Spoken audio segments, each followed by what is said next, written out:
All right. I think we are live, right? Yeah, sure. Yeah. So we're live on me and Mike's channel and Tanner's. Should be. So we'll see what happens.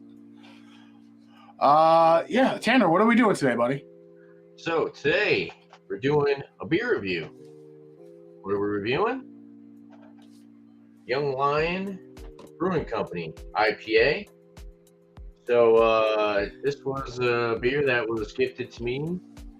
This guy over here, him and Mike. A little bit of information on the side. Oh, what were you saying? I'm sorry. I was gonna say, Tanner, what city are they from? I'm gonna do my best to pronounce this. Canandaigua, New York. Oh, you got it, first try, buddy. Good job. Now, if you guys want to check them out, you go to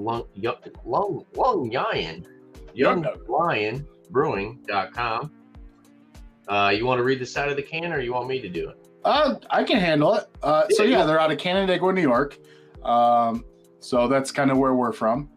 And ABV 6.5 ABV 6.5, IBUs 57, SRM 5.5. Basically, it says the citrus forward IPA is loaded with our favorite flavor packed hops, Citra and El Dorado. But for an even greater kick, we've sprinkled in some tasty lupulin mosaic powder rather than sticking to the traditional pellet version. So yeah, YoungLionBrewing.com, brewed and packaged by Young Lion. The only difference is Tanner's can on date is going to be different than mine.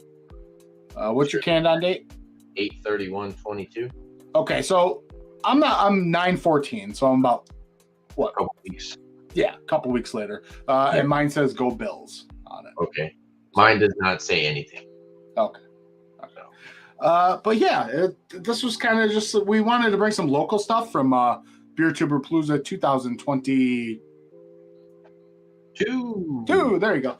And we, brought some local goodness, and this was one of them. And Tanner said, "Hey, do you want to do this together?" So yeah, check it out. Nice. Yeah. So I don't think I actually said they're 24 Lakeshore Drive. Yeah, right by the lake. So if you ever come to Canandaigua, right in front of the lake. So brewed with pride in the Finger Lakes. So yeah, let's. So they make an IPA. They do a double IPA. So is it more like West Coast style? So it's an American. It's classified as an American IPA. Okay. All right. So yeah, let's pour it up. All right. Cool. I got my Long Live Beer Works 16-ounce can glass here. You got your Hop Butcher. Yep. I got some big old Hop Butcher. I'm not gonna fill it all the way, so I can get my nose in there and stuff. I don't know if there's gonna be stuff at the bottom or not, so just forewarning. Oh, okay. I heard some chunkies. Yeah. All right. All right. So mine is, yours looks a little bit more clear than mine. I don't know. Maybe you gotta swirl up the can. And how does it look in person? Like, I think the lighting. Okay. Yeah, mine looks pretty dark. Yours is really orange. Yeah, this is definitely like a golden orange. Mine's like straight golden. Okay. With like some floaties in there. See some definitely some big chunks of sediment, frothy kind of rocky head on top. Right.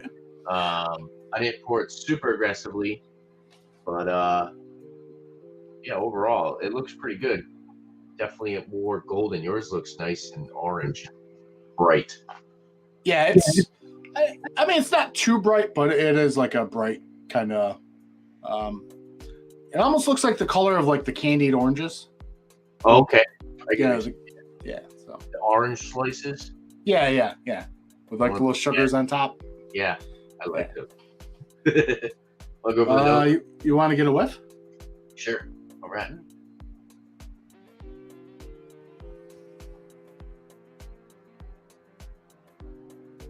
Some caramel malt, grapefruit, mango, nice little bit of hop resin. What are you getting over there? So I was gonna say mango, but the mango I'm getting is not. It's not like a fresh mango. It's it's like mango that you've cut up and it's set in your Tupperware dish for a day or two. It's still good, but you know. Yeah. I get what you're saying. That malt character that you're getting, I get that a little bit. There's almost like an undertone of like a lemon iced tea kind of thing going on. Oh, I kind of see what you're saying, but like tea leaves, not like it'd be like tea leaves with a little citrus. Usually tea's kind of a bad thing when it comes to IPAs. Right. But it's just subtle. It's like more lending itself to the malt character. I'm still getting that hop kind of tropical note kind of popping out. Yeah. A little earthy, kind of. Yeah, it's a little bit of like a herbaceous, or not. I'd say more grassy. It's not like super dank herbaceous. It's a little bit more on the grassy side, I would say. Slightly floral hop resin, you know. And then there's like I almost got like a dirty soil. No, like like a light gummy note. I don't know. Like, do you plant? Like, do you do a garden at all? Like, do you plant like jalapeno plants or like tomatoes or anything like that? I would like to, but it's like that fresh kind of garden. Yeah. Kind of fresh kind of garden kind of bit going to it. A little papaya. Actually, yeah, I actually just got that. Yep. It seems like it's one of those American IPAs that it kind of comes out like when you first crack the can open, you first pour it into your glass, it gives you like the standard, typical, more like West Coast vibes.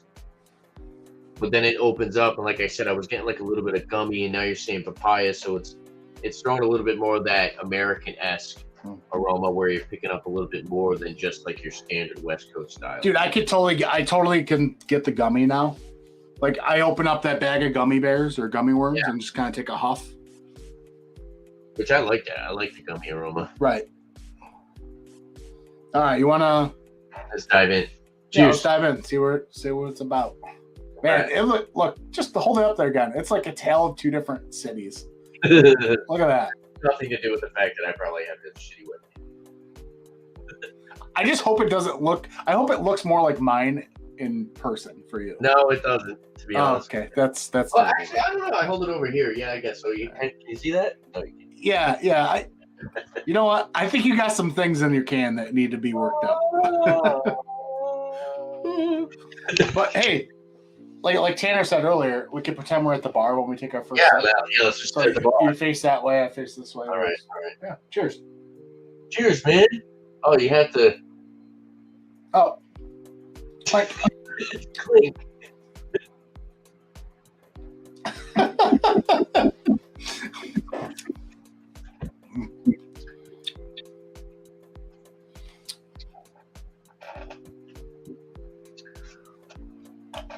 We'll say I can tell it's a 6.5.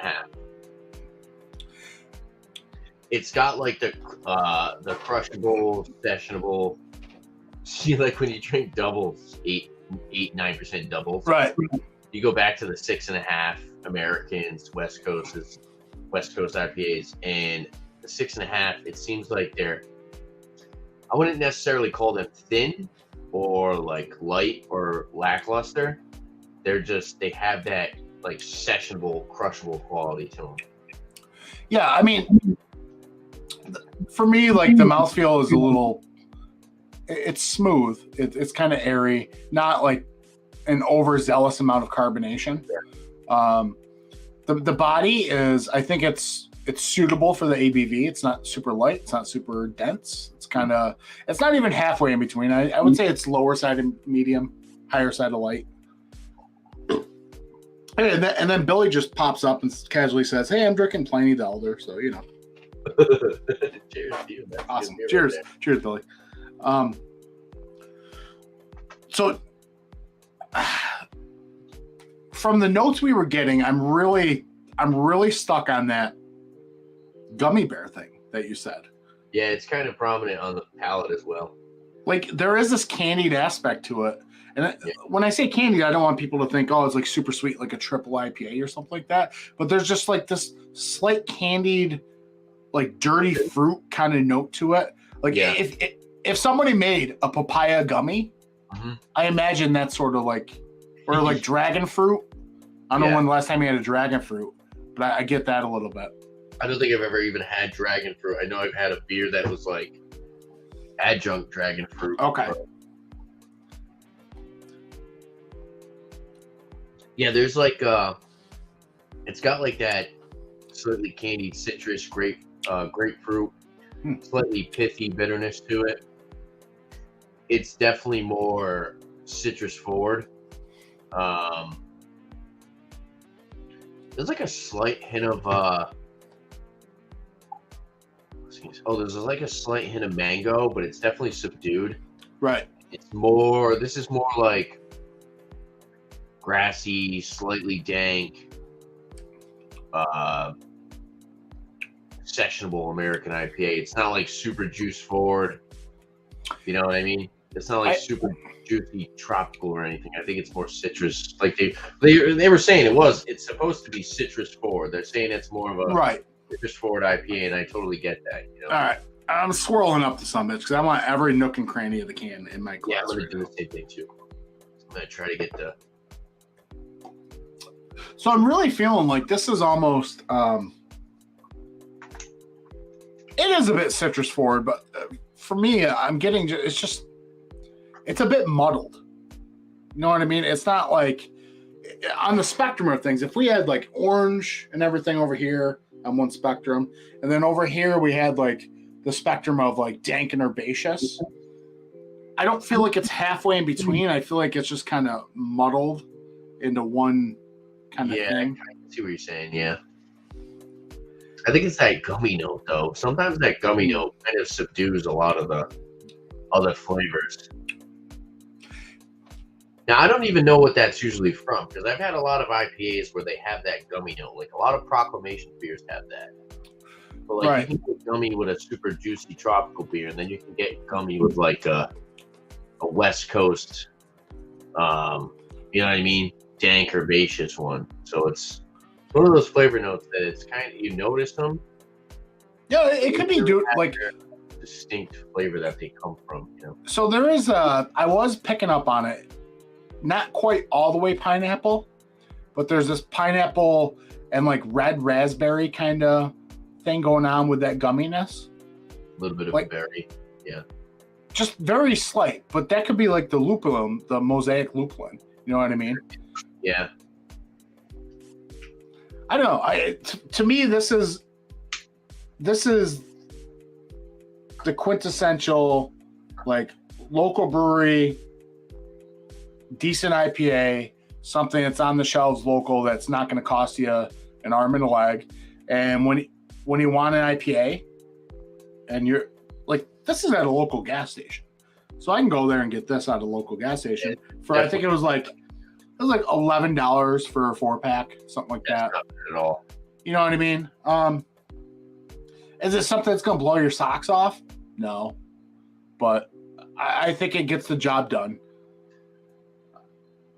So I think it's to the point where the mouthfeel and the carbonation is,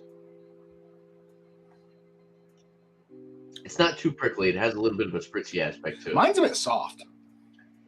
Yeah, I can see that. There's just like a little bit of that spritzy carbonation, you know, compared to like a New England. It's definitely, you can tell it's more like, as far as the body of the beer, it's more along the lines of like a West Coast style. Right.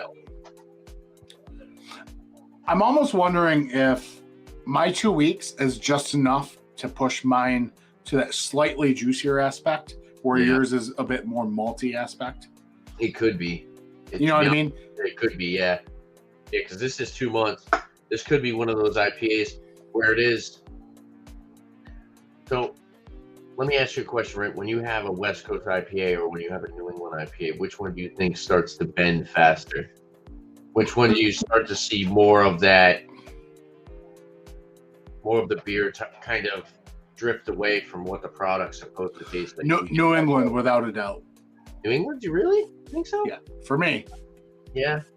I guess it all depends on the beer sometimes. Because here's the thing with the New England beers or New England style IPAs, you don't come to expect that kind of malty kind of aspect to it. Like, in fact, malt could be honestly looked down upon because you're looking for that really kind of juicy thing. And what I mean by that is that separation, like literal separation in the can, where it all just kind of settles down at the bottom. And if you don't shake it up, you sort of get like the ghost of IPA past. Like you ever pour out, like Hop Butcher's one.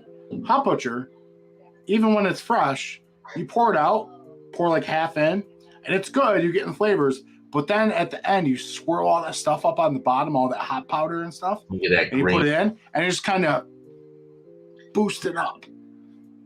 So, yeah, I see what you're saying. And when I think like West Coast, I'm thinking like, like a Sierra Nevada, right? Mm. You know what I mean? I feel like I'd rather drink a 4-month-old Sierra Nevada than a 4-month-old New England IPA. Yeah. I don't know. I just feel like sometimes so I do feel like the West Coast used a little bit more malts. So when a like West Coast tends to get older, you start to notice the malt faster. Right. You know what I mean? Not saying that this is like super malt bomb, because I've had some like that zombie gut.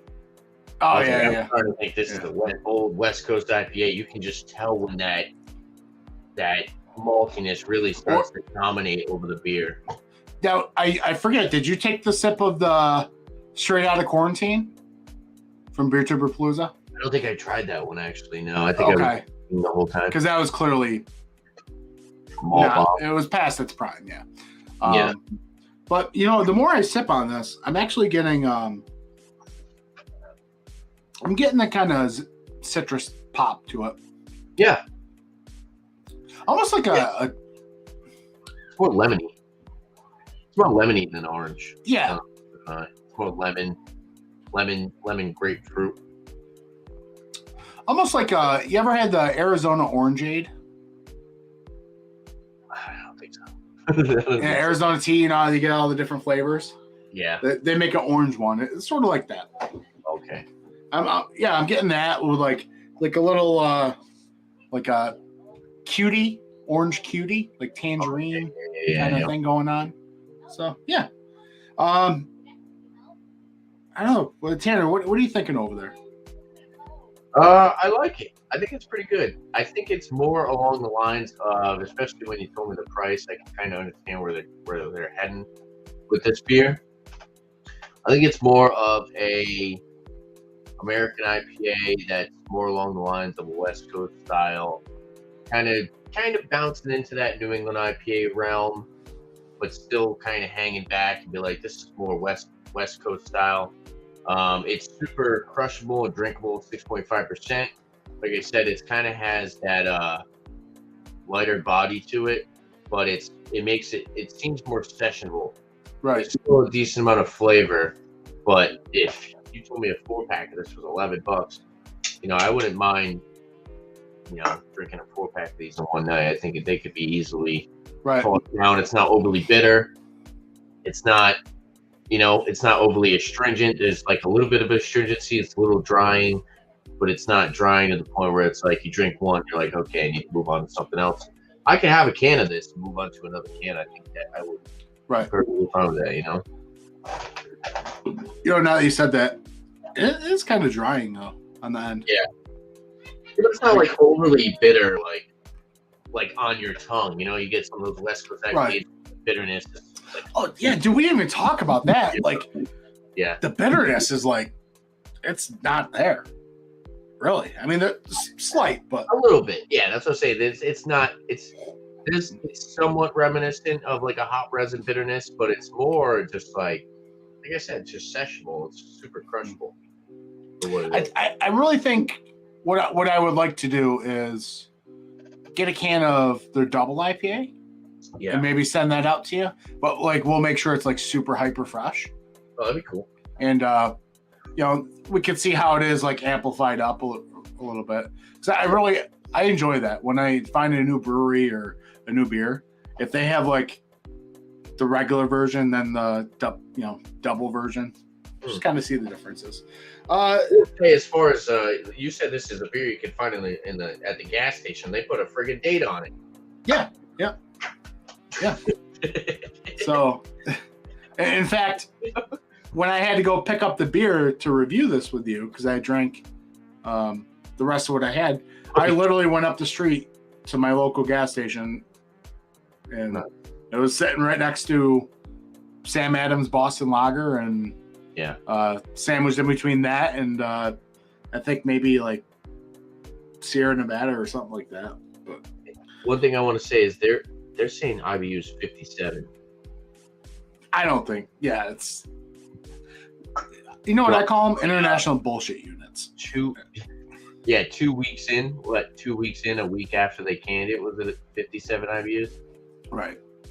Because I'm not, like you said, it's not 100% no bitterness, but it's not that lingering hot resin. It's almost like a third, like 25, 30 IBU kind of thing. Yeah, not that bad at all. All right. Let's rate it and get the heck out of here. All right. You want to go first? Yeah, sure. I'll give it a 3.75 out of 5. I'll give it like an 87. I think that's fair. There's nothing offensive about the beer. It's just not overly complex. I've had some better American IPAs. Like you said, with the price you told me, I think it's totally worth the money all day. $11 for a 4-pack. I've had some other American IPAs that weren't worth $11 a 4-pack. I mean, in the price range that they're fitting it into, I think it's like I said, I could see myself crushing a few of these one night. Yeah, man, it's not a bad IPA. It's a solid IPA. Yeah. It's local. It's cheap. It's that 4-pack you bring over to a buddy's house if he invites you over to watch the ball game or something. Yeah. You know what I mean? Yep. That's what I feel about this beer. Yeah, it's not this super intense IPA where you gotta, like, dude, we gotta shut the game off. We gotta talk about this beer. Right. Billy wants us to know that Pliny the Elder is a 4.95. I could see that. Billy, I'm gonna break the news to you, bud. We have no Pliny the Elder here. I have an empty bottle. That's that means anyway. No, Billy had sent off a package to Joe over at the Beer Patrol. Joe shared the bottle of Pliny with us because we'd never had Pliny, and like literally, this bottle was like 2 weeks old. It was so good. It was super fresh. I think when I got this from Beer Man, it was about a little bit less than a month old. So yeah.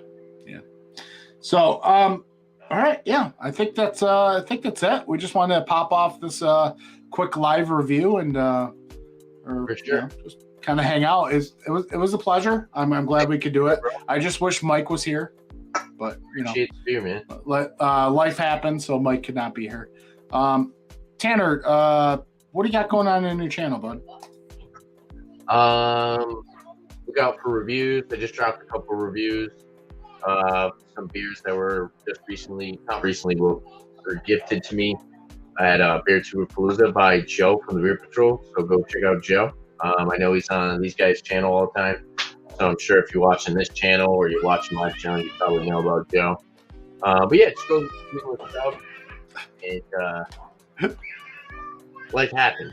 Yeah, life happens. Can you hear that? Life happens. But yeah, I might do a show tomorrow. It might be just like a hangout, laid back live stream, 9 p.m. Eastern time tomorrow. Really don't have to bring any kind of product. Usually I just like to do live streams where everybody just kind of gets together after the gauntlet, we call it, after I Like Your Style with Beer Man at 6 p.m. Eastern time, and Wildcard Wednesday with Eric, 7:30 p.m. So after those two shows, I'll be doing my Wednesday show. And yeah, thanks for having me, Dan. Thanks for the beer too, bro. Yeah. I'm glad I could provide you a decent, solid beer. Sure. Yeah, down in the description below for our channel, I will have all the links. And once we're done, I can fix the title, get all the links. Yeah, all the links. nooks and crannies. Yeah. So FLX Beer Reviews on Twitter, FLX Beer Reviews on Instagram, FLX Beer Reviews on YouTube. My Untapped, Mike's Untapped. Tanner's Beer Advocate. Sure. Hey! So, yeah, this has been fun. So, if you guys want to see more live reviews, especially with Tanner, a.k.a.